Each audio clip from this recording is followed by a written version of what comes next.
أهلا بيكم في قناة وي. هنستعرض مع بعض شبح قصر هامبتون، الشبح الذي اصطادته الكاميرا.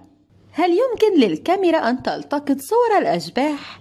البعض يؤكد هذه الإمكانية ويؤمن بها ويستدل عليها بالعشرات من الصور المنتشرة على الإنترنت، فيما البعض الآخر يضحك ساخرا ومشككا في وجود الأشباح أصلا، ويجزم بأن كل الصور المنشورة حول هذه القضية إما انعكاسات لأضواء أو ظلال مفبركة عن طريق الحاسوب.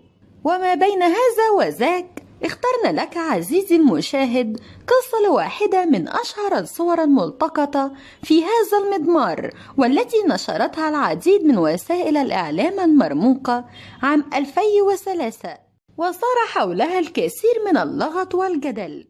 إلى الجنوب من لندن يقع أحد القصور الملكية الفخمة والقديمة يدعى قصر هامبتون. شيده توماس ويسلي، وهو أحد القرادلة الكاثوليك المقربين من الملك هنري الثامن، وقد أنفق في بنائه أموالا كبيرة، فبالغ في الاعتناء في تصميمه وتجميله حتى صار أجمل وأفخم من قصر الملك نفسه. إلا أن ويسلي لم يتمتع بقصره هذا كثيرا، إذ سرعان ما أفل نجمه، خاصة بعد انفصال إنجلترا عن الكنيسة الكاثوليكية وإعلان الكنيسة الإنجليكانية. ولتجنب سخط البلاط عليه، فقد قام ويسلي بإهداء قصره إلى الملك هنري الثامن عام 1525 ميلاديا. ومنذ ذلك التاريخ فقد شهد القصر العديد من الأحداث المؤلمة والحزينة التي جعلت الكثيرون يؤمنون بأن القصر مسكون، أو أن هناك أرواحا معزية تتجول بين غرفه وممراته باحثة عن الراحة والسكينة.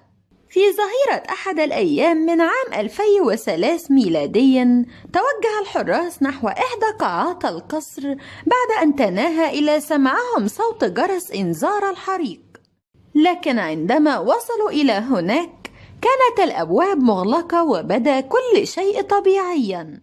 ولما كان الأمر قد تكرر في اليوم السابق أيضا، لذلك صمم الحراس على مراجعة شريط كاميرا المراقبة لمعرفة الخلل في نظام الإنذار. وهنا اكتشف الحراس ما أذهلهم، فقد أظهرت كاميرا المراقبة أحد الأبواب وهو ينفتح فجأة، لكن أحدا لم يكن هناك.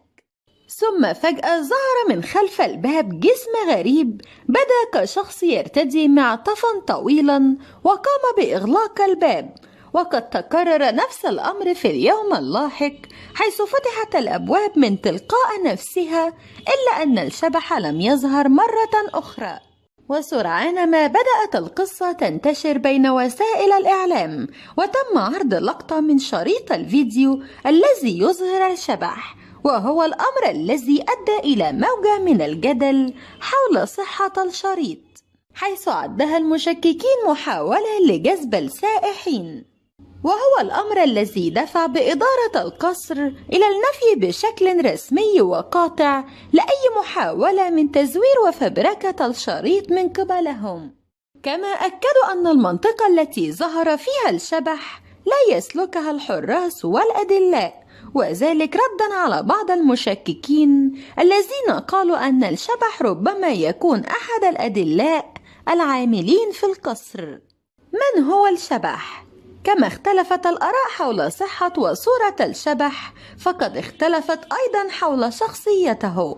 فخلال القرون اشتهر قصر هامبتون بعدة أشباح، لعل أشهرها شبح الملك هنري الثامن الذي سكن لفترة من الزمن في القصر، وهو أحد أشهر ملوك إنجلترا، وقد شهد عصره الكثير من الأحداث الجسام التي أثرت بصورة كبيرة في التاريخ الإنجليزي. كما أن حياته الشخصية هي الأخرى كانت حافلة بالأحداث، فقد تزوج ل6 مرات، وقطع عنق 2 من زوجاته، ودخل في نزاع مرير مع الفاتيكان من أجل الحصول على الطلاق من زوجته الأولى.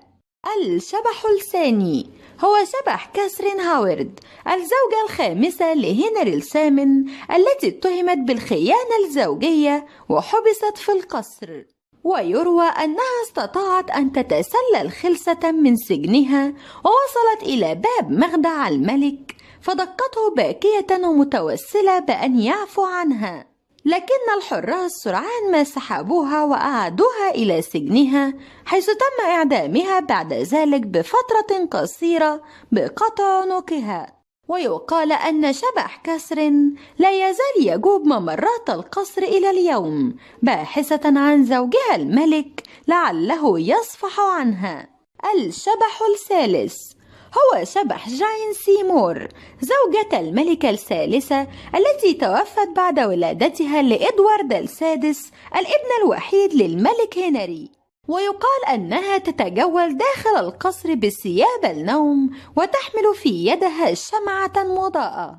الشبح الرابع هو شبح سايبل بن، وهي ممرضة الملك إدوارد السادس في طفولته، ويسمونها شبح السيدة الرمادية.